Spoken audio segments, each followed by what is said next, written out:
ये सत्य घटना है परमात्मा कबीर जी की एक अविश्वसनीय महिमा की, जो उन्होंने लोधी वंश के एक दिल्ली के बादशाह सिकंदर लोधी के साथ की। सिकंदर लोधी दिल्ली के तख्त पर काबिज एक ऐसा बादशाह जो जबरन लोगों का धर्म परिवर्तन कराता था। ये सत्य घटना उस समय की है जब दिल्ली के बादशाह सिकंदर लोधी को जलन का रोग हो जाता है। बादशाह का शरीर जला हुआ दिखाई नहीं दे रहा था, लेकिन पीड़ा इतनी थी कि जैसे शरीर को अग्नि से जला दिया गया हो। इसके लिए पूरे भारतवर्ष के हिंदू और मुस्लिम धर्म के सभी पंडित, काजी, वैद्य, हकीम भी उपचार कर करके थक चुके थे। परमात्मा के विधान में है, जब मनुष्य के पाप कर्म अधिक हो जाते हैं तो कोई भी दवा काम नहीं करती। कुछ ऐसा ही बादशाह के साथ भी हो रहा था। शानदार।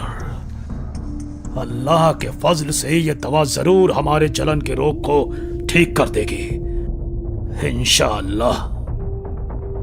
राजा सिकंदर लोधी ने सभी प्रकार की औषधि सेवन की, बड़े बड़े वैद्य बुला लिए गए, लेकिन बादशाह पर कोई भी औषधि काम नहीं कर रही थी। यहां तक कि सिकंदर लोधी ने उन्हें ठीक करने के बदले मुंह बोला इनाम भी रख दिया था, लेकिन सर्व उपाय निष्फल ही रहे। बादशाह सलामत, अब आपकी तबीयत कैसी है? पीर जी, हमें जरा भी आराम नहीं हुआ। बाहर से नहीं दिखता, लेकिन पीड़ा इतनी अधिक होती है कि जैसे किसी ने हमारे शरीर को जला दिया हो। बादशाह सलामत, हम सभी ने आपको वो हर दवा दी है जो ऐसे रोग में दी जा सकती है। बादशाह सलामत, लगता है ये कोई लाइलाज बीमारी है जिसका ठीक होना नामुमकिन है।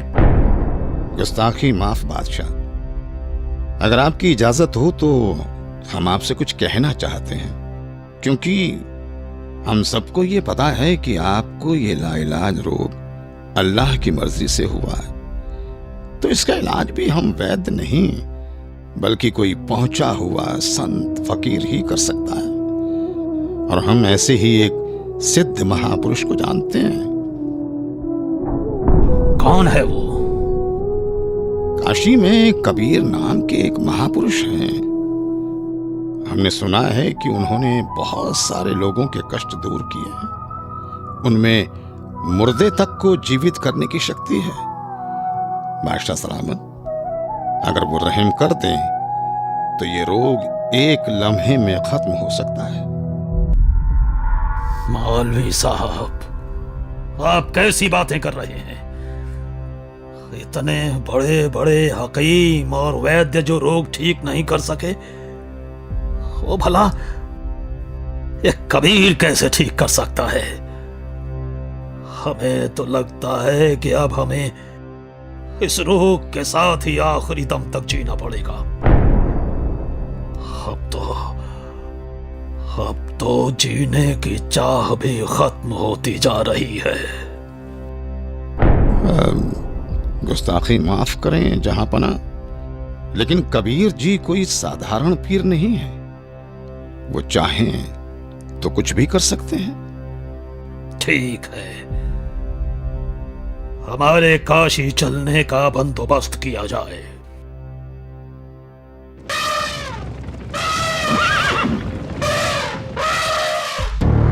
काशी नरेश महाराज वीर देव सिंह बघेल की जय हो। कहो दूत, क्या संदेश लाए हो? काशी नरेश, बादशाह सिकंदर लोधी इस समय अपने जलन के रोग के कारण बहुत परेशान हैं। उन्हें बताया गया है कि यहाँ कबीर नाम के एक महापुरुष हैं जो बादशाह के जलन के रोग को ठीक कर सकते हैं। इसीलिए बादशाह जल्दी ही काशी पधारने वाले हैं। ठीक है, संदेश भिजवा दीजिए। हमें बादशाह के आने का इंतजार रहेगा। महामंत्री जी, बादशाह के स्वागत की तैयारी की जाए। जी महाराज।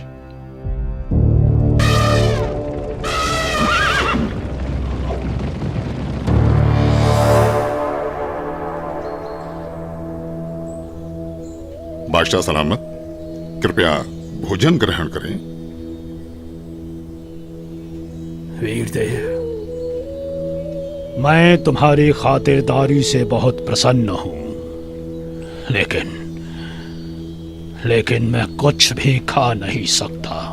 मैं अपने जलन के रोग से बहुत ज्यादा परेशान हूं। इस समय पूरे जहां में हमसे ज्यादा दुखी कोई नहीं। मुझे मालूम हुआ है कि यहाँ काशी में कबीर नाम के कोई संत हैं। आप उनके बारे में जरूर जानते होंगे, इसलिए मेरी ख्वाहिश है कि आप हमें कबीर जी से मिलवाओ। सुना है इस पृथ्वी पर केवल वही एक हैं जो मेरे इस रोग को ठीक कर सकते हैं, वरना अब केवल आत्महत्या करना ही बाकी रह गया है। बादशाह सलामत, अब आप बिल्कुल ठीक जगह आ गए हैं। निश्चय ही अब आपका जलन का रोग ठीक हो जाएगा। ऐसी क्या खास बात है उन कबीर में, वीरदेव? हे दिल्ली के सम्राट, कबीर जी कोई साधारण व्यक्ति नहीं है, बल्कि भगवान खुद ही कबीर जी के रूप में आए हैं। यदि कबीर देव जी की दया दृष्टि हो गई तो समझो आपका कष्ट हमेशा हमेशा के लिए दूर हो जाएगा। इंशाअल्लाह। वीरदेव, अगर ऐसा है तो जल्द से जल्द उस संत को हमारे पास लाया जाए। आपका आदेश सर आंखों पर बादशाह सलामत। लेकिन मेरी अर्ज है आपसे। बेफिक्र होकर कहो। बादशाह, कहते हैं कि संत को कभी आदेश देकर नहीं बुलाना चाहिए, और कबीर प्रभु जी तो संतों के संत हैं। फिर भी यदि हम उन्हें आदेश देकर बुलवा भी लें और उन्होंने आपके रोग को दूर करने की कृपा ही नहीं की, तो फिर उनका आना ना आना एक समान होगा। आप दिल्ली के सम्राट हैं, किंतु बादशाह, मेरे हिसाब से कबीर परमेश्वर जी को बुलाने की बजाय खुद चलकर उनके द्वार पर जाना चाहिए।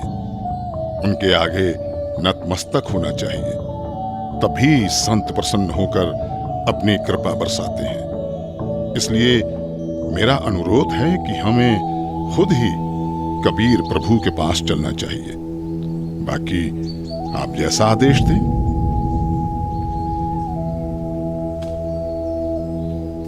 ठीक है, मुझे अभी कबीर जी के घर ले चलो। मैं अभी के अभी कबीर जी से मिलना चाहूंगा। बादशाह सलामत, कबीर प्रभु जी रोज शाम को अपने गुरु रामानंद जी के पास जाते हैं, जहां वो सभी भक्तों के साथ मिलकर आरती किया करते हैं। अभी हमें श्री रामानंद जी के आश्रम ही चलना होगा। इंशाअल्लाह। हे परवरदिगार, लाज रखना।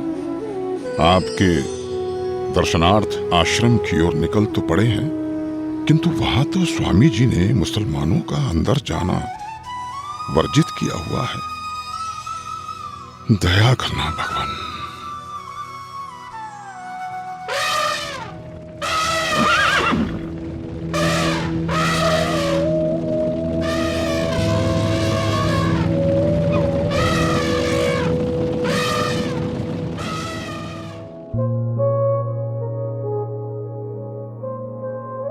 हे भक्त, क्या कबीर जी आ चुके हैं? अभी नहीं आए हैं राजन, आने ही वाले हैं। इस समय वो अवश्य आते हैं। कोई बात नहीं वीरदेव, चलो अंदर आश्रम में बैठकर कुछ देर इंतजार कर लेते हैं। जी बादशाह सलामत। भगत जी, एक बार आप स्वामी रामानंद जी से आज्ञा लेकर आइए कि दिल्ली के बादशाह सिकंदर लोदी आए हैं, आपके दर्शन करना चाहते हैं और कबीर जी से मिलना चाहते हैं। कबीर जी आए तब तक यहां आश्रम में कुछ देर आपके पास बैठना चाहते हैं।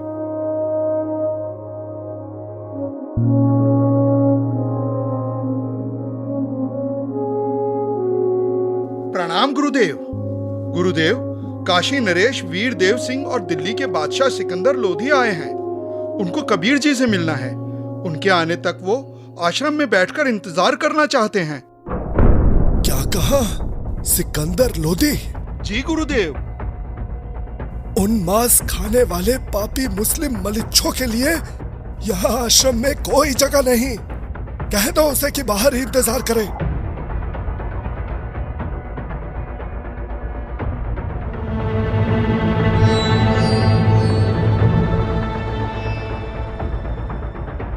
हे राजन, स्वामी जी ने बादशाह को अंदर आने से मना कर दिया है। मुसलमानों का आश्रम में प्रवेश निषेध है। हम मलेच्छ हैं तो कौड़ी का ऋषि अगर हमें ऐसा कह सकता है, दिल्ली के बादशाह को ऐसा कह सकता है, तो आम मुसलमानों को तो न जाने क्या क्या कहता होगा। माफ करें, पर आप अंदर नहीं जा सकते। बादशाह शांत हो जाइए, रुक जाइए। हटो यहां से।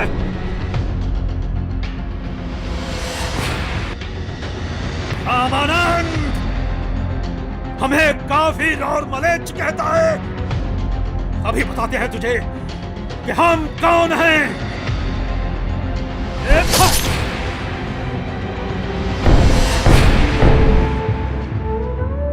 हे कबीर प्रभु, ये क्या किया आपने? अनर्थ हो गया बादशाह सलामत, अनर्थ हो गया।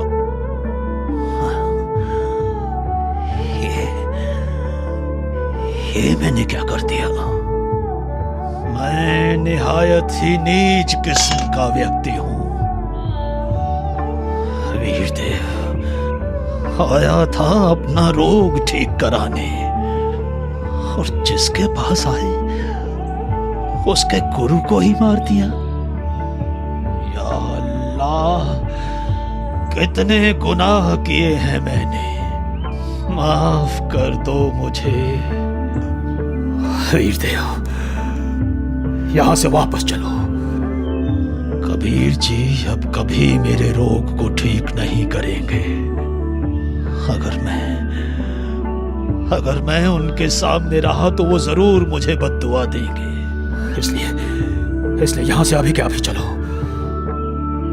जैसा आपको सही लगे बादशाह, चलिए। कबीर प्रभु जी सामने है बादशाह सलामत। दो राजा एक साथ? काशी नरेश और दिल्ली के बादशाह का इस गरीब के पास कैसे आना हुआ? कहो, कैसे आगमन हुआ?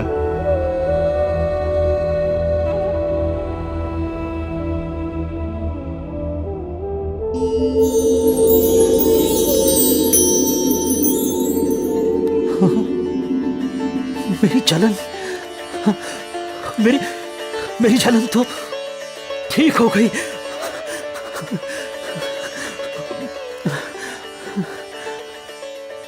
हे अल्लाह की साथ,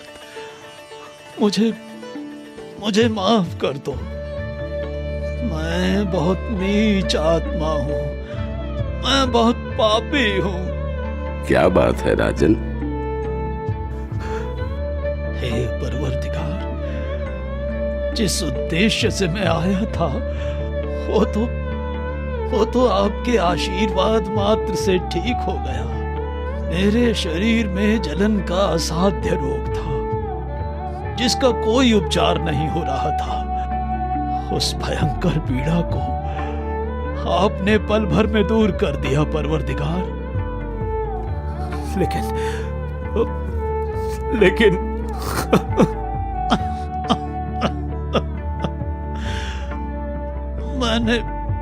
मैंने एक जुल्म कर दिया। मुझे माफ कर दो परवरदिगार, मुझे माफ कर दो। आप इतने दुख से भरे हुए और डरे हुए क्यों हैं? भगवान, हमें माफ कर दो मुझे। ठीक है, मैंने माफ किया।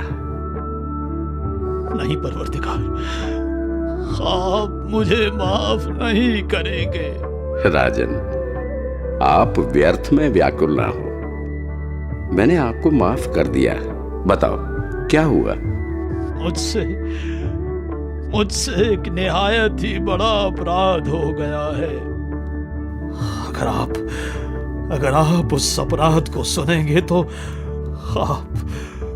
आप मुझसे खफा होकर मुझे बद्दुआ देंगे और मैं फिर से वैसा ही हो जाऊंगा जैसा यहाँ आया था। इसलिए मैं खौफजदा हूँ। आखिर ऐसा क्या हुआ है बादशाह? रामानंद जी ने काफी तीखे अल्फाज बोले और मेरे पर पहले से ही बादशाह होने का नशा हावी था। मुझे गुस्सा आ गया और मुझसे उनकी हत्या करने का अपराध हो गया। मालिक, आप तो खुद ही अल्लाह की जात हो, सबके जहन की बात जानते हो। बादशाह, सच तो ये है कि कोई किसी को नहीं मारता। स्वामी जी की मौत आज होनी थी और आपके हाथों से ही होनी थी, ये पहले से ही निश्चित था। कोई बात नहीं, मन को दुखी मत करो। जो होना निश्चित था हो गया, लेकिन अब ऐसे मत जाना। स्वामी रामानंद जी का अंतिम संस्कार करवाकर ही वापस जाना, नहीं तो प्रजा आपको बहुत बुरा भला कहेगी।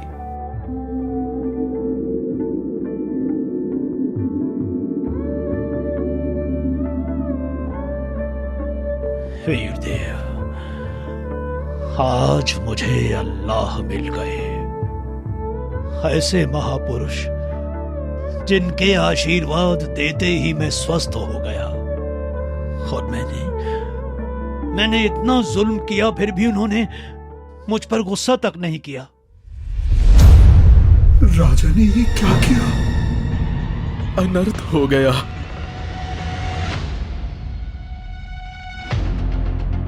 कबीर जी आ गए, कबीर जी आ गए, कबीर जी आ गए, कबीर जी आ गए।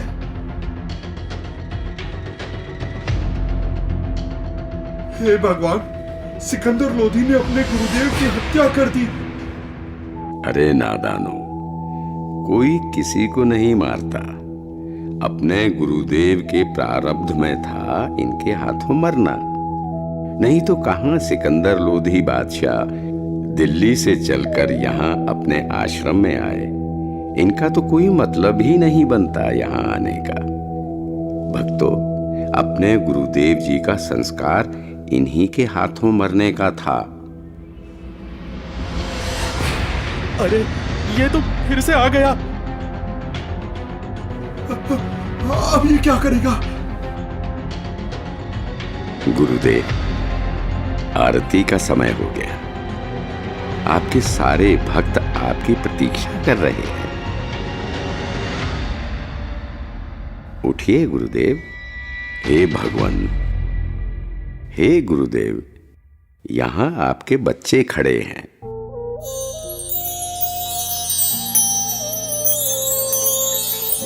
भगवान, बंदी छोड़ कबीर साहेब की जय हो। बंदी छोड़ कबीर साहेब की जय हो।